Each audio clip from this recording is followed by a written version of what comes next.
सूरज की आंखों में ईशा के प्रति नफरत साफ दिख रही है। उसे लगता है कि ईशा ने उसे धोखा दिया है और आकाश जैसे धोखेबाज इंसान को चुना। और इधर बंटी की आंखों में आग है, वह ईशा की पूरी सच्चाई जानता है।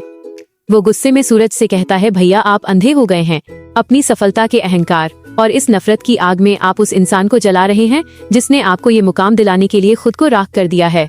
सूरज अपनी कुर्सी से उठकर गुस्से में कहा, बंटी तू उसकी वफादारी कर रहा है जिसने मुझे छोड़कर उस आकाश का हाथ थाम लिया। उस ईशा की बात कर रहा है जो उस आईपीएस के साथ ऐश कर रही है। अब बंटी सूरज के करीब जाकर उसकी आंखों में आंखें डालकर कहा, वो ईशा भाभी का त्याग था भैया। सूरज के अंदर एक तूफान उठा। उसे लगा कि उसका दोस्त बंटी उसके दुश्मन की भाषा बोल रहा है।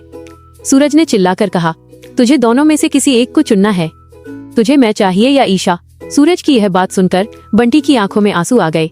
अब बंटी धीरे से कहता है, अगर ईशा भाभी की त्याग की कीमत आप नहीं समझ रहे हैं तो मुझे ऐसी दोस्ती नहीं चाहिए। मैं ईशा भाभी के साथ खड़ा हूँ। बंटी की ये बात सुनकर सूरज का गुस्सा 7वें आसमान पर पहुँच गया।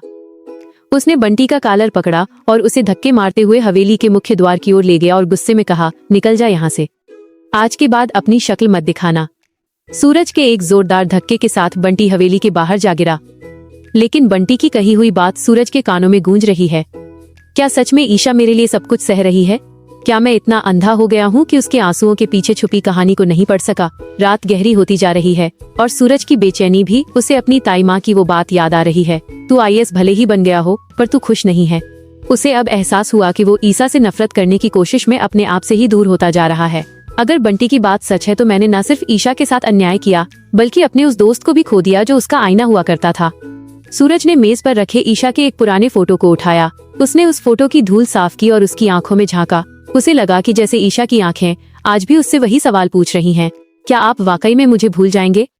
अब सूरज घुटनों के बल बैठ गया। एक आईएएस ऑफिसर जो पूरे जिले की समस्या सुलझाने का दावा करता है, आज अपनी ही जिंदगी से हार रहा है। दोस्तों, आपको क्या लगता है, क्या सूरज ईशा को फिर से एक हो जाना चाहिए? अपनी राय कमेंट में जरूर बताएं और अगर आपको ये रिव्यू पसंद आया हो तो वीडियो को लाइक करें और अपने चैनल प्रिंस रेंज 07 को सब्सक्राइब करना न भूलें।